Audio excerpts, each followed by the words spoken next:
IoT, Internet of Things, merupakan teknologi yang memungkinkan benda-benda di sekitar kita terhubung ke jaringan internet.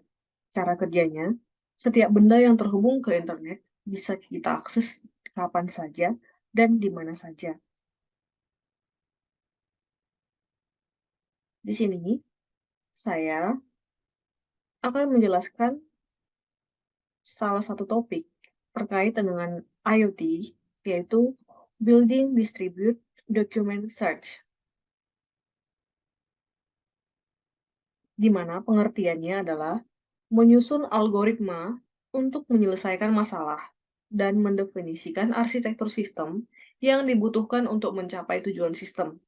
Sistem akan membangun pencarian dokumen. Hal yang akan kita pelajari terkait building distributing document search yaitu 1. Membangun distributed system atau distributed search. Yang kedua, mendesain arsitektur sistem. Dan yang terakhir, menyusun algoritma pencarian. Distribute search input. Biasanya, dokumen tersebut berasal dari dokumen yang besar, berupa kumpulan buku, jurnal, website, dan lain-lain. Kata kunci bergantung pada pencarian dari user. Distribute search output. Dokumen yang paling mendekati berdasarkan pencarian si user akan ditampilkan. Mulai dari yang pertama, dokumen 1 yaitu yang paling relevan, dokumen 2, dokumen 3, dan selanjutnya.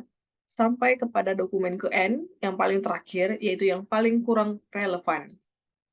Contoh distribute search. Kata pencarian si user misalnya mobil yang paling cepat. Kemungkinan outputnya yaitu 1. Formula 1 berita tentang balapan. Yang kedua, formula baru dalam tahun ini.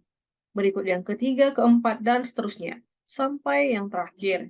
Kemungkinan bisa jadi topiknya berubah menjadi 10 resep terbaru memasak kue coklat. Sangat jauh, sangat tidak relevan. Dia diurutkan berdasarkan tingkat relevansi dari kata kunci pencarian si user. Distribusi sistem ada di mana-mana. Di setiap kita, 1. Menonton video yang di-searching. 2. Belanja online. Yang ketiga, order ojek online. Yang keempat, searching sesuatu secara online. Dan seterusnya. Cloud and Distribute System. Bahkan, web yang paling simpel juga memakai distribute system.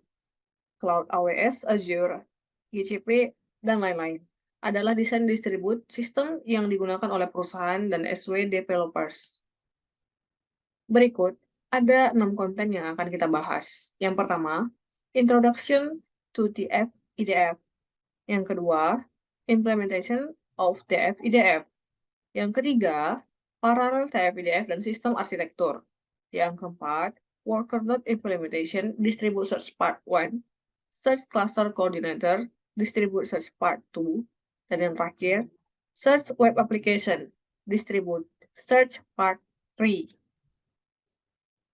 TF-IDF, Term Frequency Inverse Document Frequency, merupakan metode yang digunakan untuk menentukan nilai frekuensi sebuah kata di dalam sebuah dokumen atau artikel, dan juga frekuensi di dalam banyak dokumen. Perhitungan ini menentukan seberapa relevan sebuah kata di dalam sebuah dokumen. Beberapa pendekatan dalam menentukan relevansi dokumen. Menghitung frekuensi kemunculan data. Semakin sering kata-kata pencarian muncul dalam dokumen, semakin sering tingkat relevansinya. Namun, pendekatan ini memiliki kelemahan, karena lebih menguntungkan dokumen-dokumen yang lebih panjang, dengan lebih banyak kata. Algoritma Term Frequency Inverse Document Frequency atau TF-IDF. Algoritma ini mempertimbangkan seberapa umum atau langka kata-kata pencarian tersebut dalam seluruh dokumen. Kata-kata yang umum akan mendapatkan bobot yang lebih rendah, sementara kata-kata yang langka akan mendapatkan bobot yang lebih tinggi. Dengan menggunakan algoritma ini, kita bisa mendapatkan skor untuk setiap dokumen dan mengurutkannya berdasarkan relevansinya. Untuk membangun sistem terdistribusi ini, kita akan menggunakan arsitektur yang melibatkan beberapa node dalam cluster. Dokumen-dokumen akan disimpan di lokasi bersama yang dapat diakses oleh semua node. Ketika cluster aktif, kita akan melakukan pemilihan pemimpin atau leader election untuk menentukan koordinator pencarian. Ketika pengguna melakukan pencarian, permintaan akan diteruskan ke koordinator yang akan membagi tugas ke node-node lainnya. Setelah node-node selesai dengan tugasnya, koordinator akan menggabungkan hasilnya dan mengirimkannya kembali ke pengguna. Algoritma TF-IDF ini sangat penting dalam analisis teks dan pengambilan informasi untuk mendapatkan hasil yang baik. Sebaiknya kita memiliki jumlah dokumen yang besar. Algoritma ini juga dapat dijalankan secara paralel, sehingga cocok untuk sistem terdistribusi.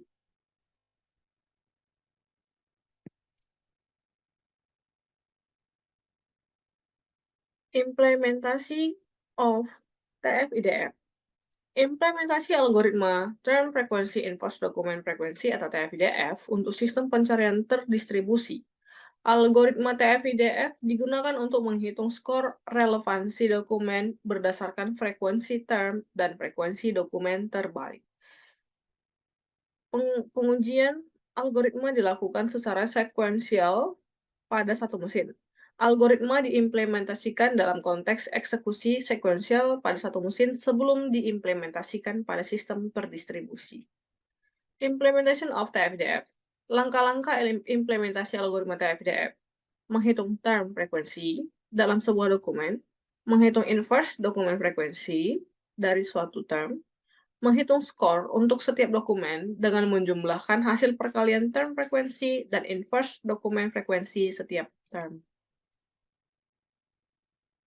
Pembuatan kelas dan metode pendukung.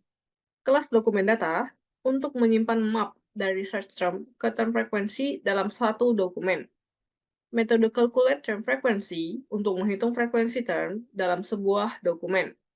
Metode create dokumen data untuk menghitung term frekuensi untuk semua term dalam suatu dokumen. Metode get inverse dokumen frekuensi untuk menghitung inverse dokumen frekuensi untuk suatu term. Metode calculate dokumen score untuk menghitung skor dokumen berdasarkan search term. Metode get dokumen sort by score untuk mengurutkan dokumen berdasarkan skor.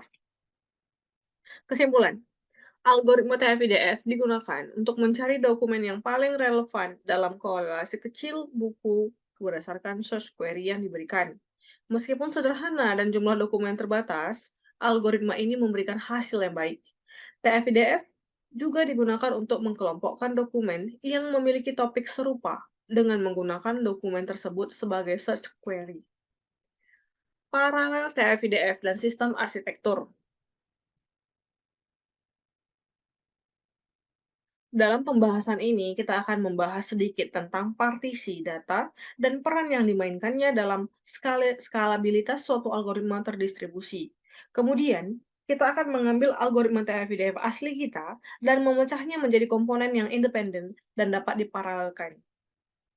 Paralelisasi TF-IDF. Dimensi masalah yaitu jumlah dokumen. Dimensi masalah itu jumlah istilah pencarian. Pada tahap ini kita harus memutuskan dimensi mana yang akan kita paralelkan dalam algoritma ini. Paralelisasi adalah proses membagi atau memecah pekerjaan atau tugas tertentu menjadi bagian-bagian yang dapat dilakukan secara bersamaan atau paralel oleh beberapa entitas, seperti mesin atau node komputasi. Dengan paralelisasi, tugas yang kompleks dapat dipecah menjadi tugas yang lebih kecil dan dapat dilakukan secara bersamaan, yang menghasilkan peningkatan kinerja dan skala yang lebih baik. Setelah kita mengidentifikasi dimensi dalam masalah kita, yaitu jumlah dokumen dan jumlah istilah pencarian, kita perlu membuat keputusan tentang dimensi mana yang akan kita partisi dalam data di antara node-node. Dalam mempartisi data di antara node-node, kita perlu memutuskan dimensi mana yang akan kita gunakan. Dalam konteks ini, kita memiliki dua dimensi yang relevan, yaitu istilah pencarian atau search term dan dokumen. Pertama, kita dapat mempartisi masalah berdasarkan istilah pencarian. Ini berarti setiap node akan menerima subset dari istilah pencarian setelah semua dokumen akan dibagi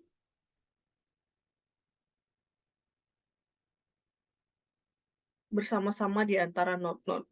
Dengan pendekatan ini, setiap node akan bertanggung jawab untuk menghitung TF-DF untuk istilah-istilah tertentu dalam subset istilah yang diberikan. Alternatifnya, kita dapat mempartisi data berdasarkan dokumen. Dalam hal ini, setiap node akan menerima subset dari dokumen yang ada, sedangkan semua istilah pencarian akan dibagi bersama-sama di antara semua node. Dengan pendekatan ini, setiap node akan bertanggung jawab untuk menghitung TF-IDF untuk dokumen-dokumen yang diberikan dalam subset dokumen yang mereka miliki. Pilihan antara mempartisi berdasarkan istilah pencarian atau dokumen akan mempengaruhi bagaimana pekerjaan dikelompokkan dan didistribusikan ke antara node-node.